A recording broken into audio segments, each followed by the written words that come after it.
Hihihihi, seram nggak? Halo Sobat Santuy dimanapun kamu berada, apa kabar? Gimana? Udah dapat pekerjaan? Kayak saya dong, pengangguran. Kali ini kita akan membahas sebuah film horor yang pastinya bisa bikin hormon di dalam tubuh kalian akan menggerakkan bulu kalian jadi terasa sengkring-sengkring. Film ini berjudul The Medium yang dirilis pada tahun 2021. Penasaran? Langsung saja siapkan camilan dan berbagai kebutuhan perut lainnya. Selamat menonton dan enjoy the time. Berlatar pada sebuah desa yang bernama Isan di Thailand, seorang dokumenter berusaha menggali informasi tentang keyakinan masyarakat setempat yang masih memiliki kepercayaan animisme-dinamisme, yang dimana seluruh warga di sana sangat mempercayai adanya dewa-dewa dan roh-roh yang bersemayam di dalam diri mereka. Tak hanya itu, bahkan di sebuah tempat baik rumah, ladang, gunung, hutan, pohon, dan berbagai tempat lainnya juga dianggap memiliki roh atau dewa yang bersemayam di sana. Kisah ini akan berfokus pada keluarga dari Nim, yang dimana ia berprofesi sebagai seorang dukun di tempat ini. Dan profesinya sebagai dukun ini ternyata diwarisi oleh neneknya yang juga seorang dukun pada zamannya. Dan dirinya pun meyakini bahwa di dalam tubuhnya telah bersemayam sosok yang bernama Bayan. Jadi Bayan adalah sosok roh leluhur yang dikenal sebagai dewa baik, yakni dapat melindungi warga setempat dari mara bahaya untuk waktu yang cukup lama. Jadi menurut keyakinan mereka, roh memiliki dua jenis, yakni roh baik dan roh jahat. Roh jahat adalah roh yang biasa menghantui dan bahkan bisa membuat kita sakit. Sedangkan roh baik adalah roh yang biasa melindungi kita dari segala ancaman mara bahaya. Dan itu cukup mengkafirkan. Dan untuk roh Bayan sendiri, supaya dirinya bisa tetap eksis, ia pun harus merasuki setiap generasi dari turunan Nim yang berjenis kelamin perempuan. Karena saudara perempuannya yang bernama Noi tidak mau mewarisi profesi dukun ini, Bayan pun memilih Nim untuk dirasukinya. Sehingga ia tidak diperbolehkan memiliki profesi lain seperti perawat atau dokter, apalagi YouTuber. Akhirnya dirinya pun mau tidak mau harus berprofesi sebagai mbah dukun. อย่างที่เห็นเนาะก็จะมีคนมาให้ป้า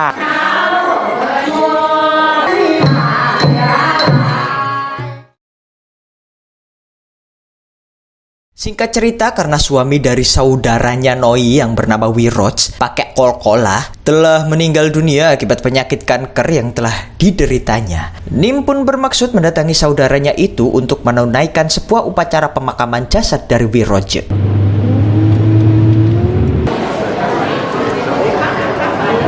Setelah sampai di tempat, kita akan diperkenalkan dengan anggota keluarga dari Nim. Dia bernama Manit, yakni anak Barep atau anak pertama.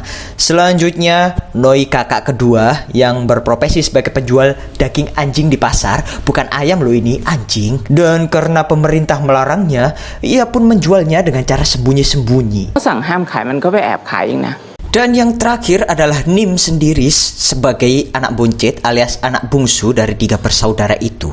Tak hanya itu, kita akan diperkenalkan dengan anak satu-satunya dan paling disayang oleh Noi, dan dia bernama Ming. Ini wadah jiwanya.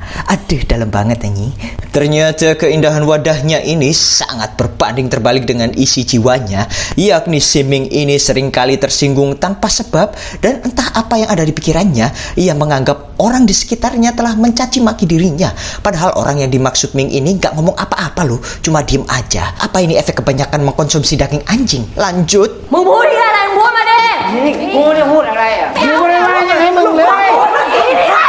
Malam telah tiba. Secara tak sengaja, Nim yang saat itu ingin memeriksa kondisi Ming pun justru mendapati seorang nenek tunanetra yang saat itu berada di sana. Sementara Ming sendiri terlihat bertingkah aneh sekali. Ming. Singkat cerita, pagi hari telah tiba dan di sini terlihat banyak sekali aparat polisi yang ternyata mereka telah mengusung seorang jenazah nenek-nenek tunanetra yang sempat bertemu Nim tadi malam. Ming yang saat itu juga ada di sana pun lagi-lagi bersikap aneh, yakni dirinya berdiri di depan pintu sambil memandangi pintu itu tanpa alasan yang jelas. Karena Nim yang merasakan adanya sebuah kejanggalan pada diri Ming pun langsung bergegas pergi ke rumah orang tuanya Noi untuk memeriksa kamar milik Ming. Dan ถามคือบอกเบาว่ามันขายหยัง นี่ Ia menemukan sebuah benda di lemari Ming dan benda itu bernama Pataba. เข้ามาทำอะไรกันเนี่ยฮะออกไปให้หมดเลยออกไป Pataba adalah sebuah benda yang diyakini dapat melindungi mereka dari gangguan roh jahat. Dari sini dapat disimpulkan bahwa Ming memang merasakan sebuah gangguan roh jahat pada dirinya hingga membuat dirinya pun harus menyimpan benda itu sebagai sebuah perlindungan. Tim dokumenter yang masih merasa skeptis dengan pewarisan profesi dukun ini pun bermaksud untuk merekam proses pemindahannya. Hingga pada akhirnya mereka memutuskan untuk merekam Ming beserta keluarganya juga. Dan ternyata Ming adalah seorang pegawai kantoran di sebuah perusahaan rekrutmen. Dan karena dirinya telah terlahir di dunia modern yang suka nonton YouTube, apalagi channel rekom film. Dan ketika dirinya ditanyai oleh kameramen tentang profesi seorang dukun, dirinya pun menjawab, "Alah, apa itu dukun? Lah, terus ngapain ente nyimpen Pataba di lemari?" มิ้งรู้สึกไงกับคนที่เขาเป็นร่างทรงแบบป้านิ่มเนี่ย อยู่ดีก็แบบลำหนุมานเข้างงมาก ใครก็พูดได้อย่างนั้นนะพี่เคยเห็นตามในคลิปปะพูดอย่างนี้ยแหละ Ming pun semakin hari terlihat semakin tidak beres, yakni selalu bertingkah seakan bukan dirinya sendiri, hingga temannya pun merekamnya dengan menggunakan kamera HP yang dimilikinya karena Ming tiba-tiba berubah seperti anak kecil. อีเม้งอ่ะอีบ้า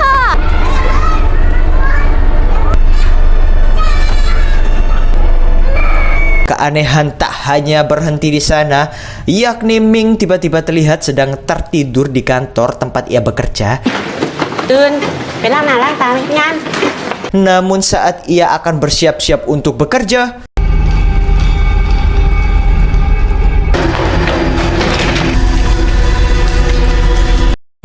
singkat cerita, setelah pulang bekerja, Noi ibunya pun melihat bahwa gejala yang dialami Ming ini mirip sekali dengan dirinya saat akan dirasuki oleh Bayan.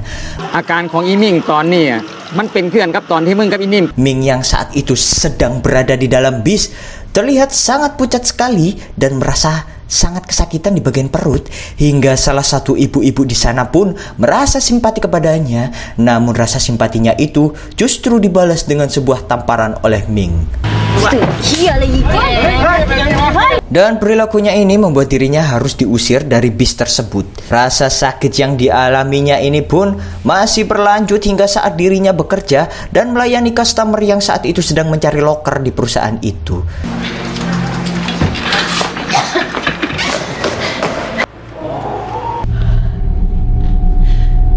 มิ้งครับมิ้ง Si bos yang melihat hal ini pun langsung memanggilnya untuk bertemu di sebuah ruangan yang ternyata ia bermaksud memecatnya saat itu juga.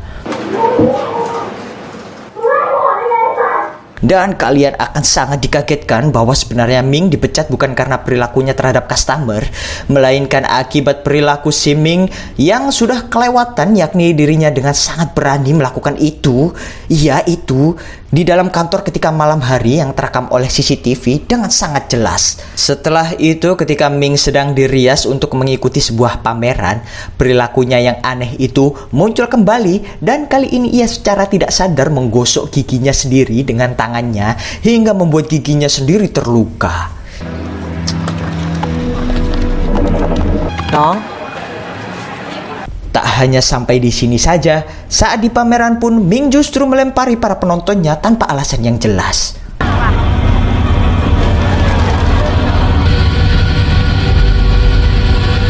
Pagi hari telah tiba, Ming yang sebelumnya sudah dipecat oleh si bos pun secara ujuk-ujuk pergi ke kantor untuk bekerja. Dari sini kita bisa menyimpulkan bahwa seluruh perilaku anehnya ini ternyata tidak dilakukannya secara sadar, yang mungkin saja itu adalah ulah jin atau setan yang sudah merasuki tubuhnya. Hingga di suatu ketika Ming telah ditemukan telah tergeletak di kamar mandi akibat pendarahan. Karena khawatir dengan hal ini, Ming pun langsung dilarikan ke rumah sakit saat itu juga. Nim sebagai mbah dukun yang cukup berpengalaman pun langsung mendatangi rumah Manit untuk memeriksanya. เปิดประตูยัง บอกมาบักแม็กไต่จังใดกันแน่ Anak Manit yang bernama Meg yang sudah meninggal beberapa tahun yang lalu akibat sebuah kecelakaan. Ternyata bukan akibat sebuah kecelakaan, melainkan dirinya telah mengakhiri hidupnya sendiri, yakni karena permasalahan percintaannya dengan Ming. Nim yang sudah mengetahui fakta ini pun langsung bergegas pergi ke tempat di mana Meg mengakhiri hidupnya dan beranggapan bahwa semua ini bukan diakibatkan oleh Bayan, melainkan akibat roh dari Meg yang menyimpan dendam kepada Ming. Min pun langsung bergegas ke tempat Meg bunuh diri dan sekaligus membacakan sebuah mantra. Nim yang sudah mengetahui fakta ini pun beranggapan bahwa semua ini bukan diakibatkan oleh Bayan, melainkan akibat roh dari Meg yang menyimpan dendam kepada Ming. Nim pun langsung bergegas ke tempat Meg bunuh diri dan sekaligus membacakan sebuah mantra.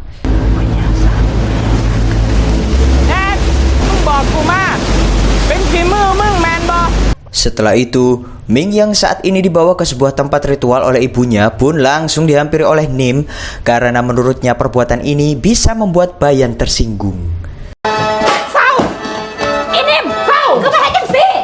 Sementara Ming sendiri justru kembali bersikap aneh dan ya, Ming pun tiba-tiba pergi tanpa alasan hingga mereka pun tak mampu menemukannya bahkan hingga larut malam.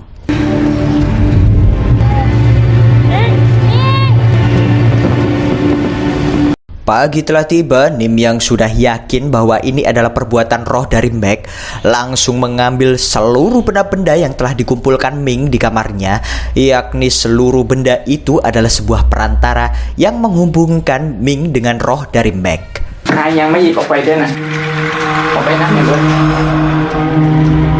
Ritual ini pun berlangsung cukup lama hingga ketika telur itu mengeluarkan warna hitam.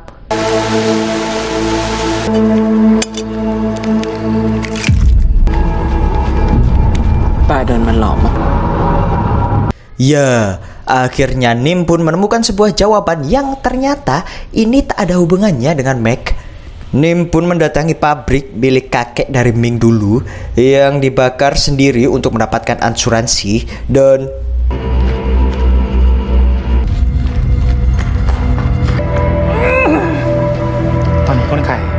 ya, Ming pun telah ditemukan di tempat itu dan langsung dilarikan ke rumah sakit saat itu juga. Nim yang saat itu ingin meminta bantuan Bayan pun justru mendapati kalau kepala patung Bayan telah terpenggal.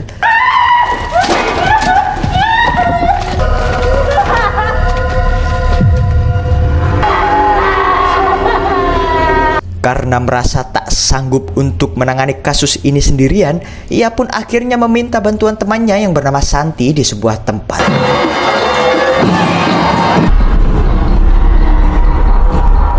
Ketika Santi memeriksanya, ternyata Ming saat ini sedang dalam kondisi yang sangat buruk, yakni ibarat pintu yang terbuka di mana seluruh jin dan setan bebas keluar masuk ke dalam tubuhnya.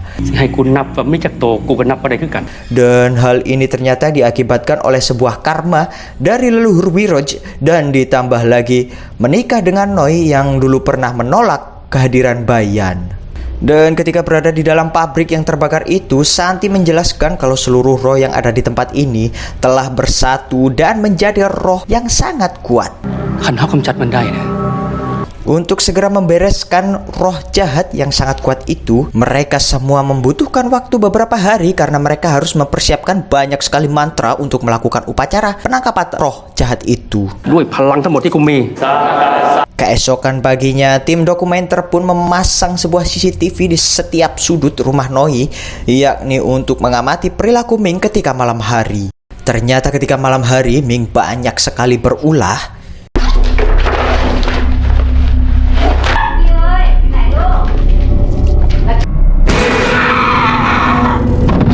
Hingga pada malam kedua sebelum upacara, Ming telah menculik anak dari Manit.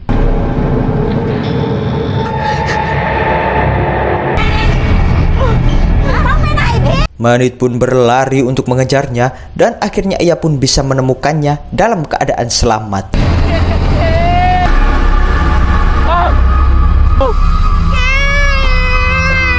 Namun tiba-tiba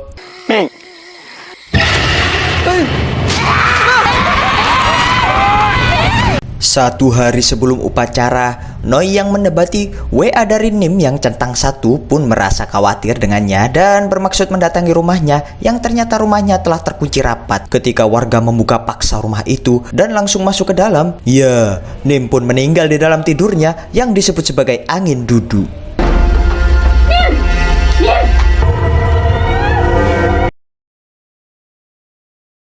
Singkat cerita, hari pelaksanaan upacara pun berlangsung. Santi bermaksud menggunakan Noi untuk memancing seluruh arwah yang ada di sana dan kemudian akan dimasukkan ke dalam kendi. ห้ามบ่ให้ผู้ใดออกจากพิธีเด็ดขาด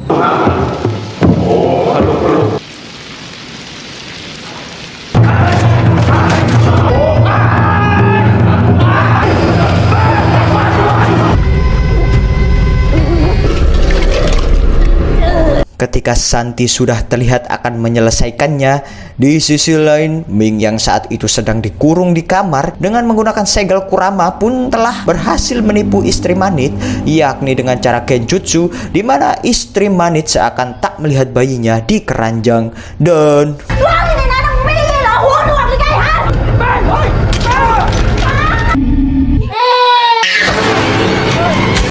ya, istri Manit pun harus terbunuh dengan Ming.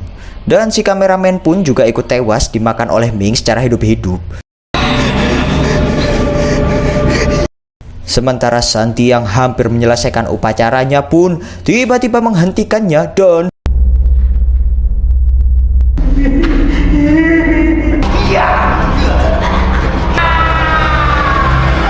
Noi yang tiba-tiba bangun pun mengatakan bahwa Bayan telah hadir untuk menolongnya dan bermaksud melanjutkan upacara itu. Namun tiba-tiba เราสิเฮ็ดพิธีผนึกวิญญาณพวกผีบาย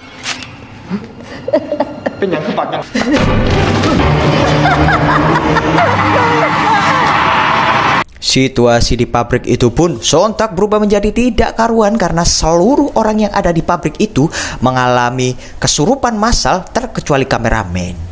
Ternyata tak hanya kesurupan, mereka semua juga berubah menjadi pemakan teman mereka sendiri alias kanibal, sehingga salah satu kameramen pun harus tewas lagi akibat dimakan oleh mereka.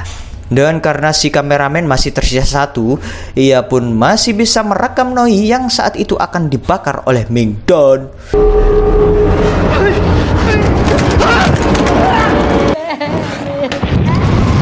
untuk mengakhiri cerita ini, adegan berpindah ketika Nim masih hidup, yakni saat mempersiapkan pelaksanaan upacara di pabrik itu. Dan Anda akan sangat dikejutkan bahwa Nim sendiri sebenarnya masih tidak yakin apakah Bayan benar-benar ada di dalam tubuhnya dan ไม่เคยแน่ใจเลยด้วยซ้ำว่าย่ามาเข้าป่าจริงๆหรือเปล่า film Mewis Ente.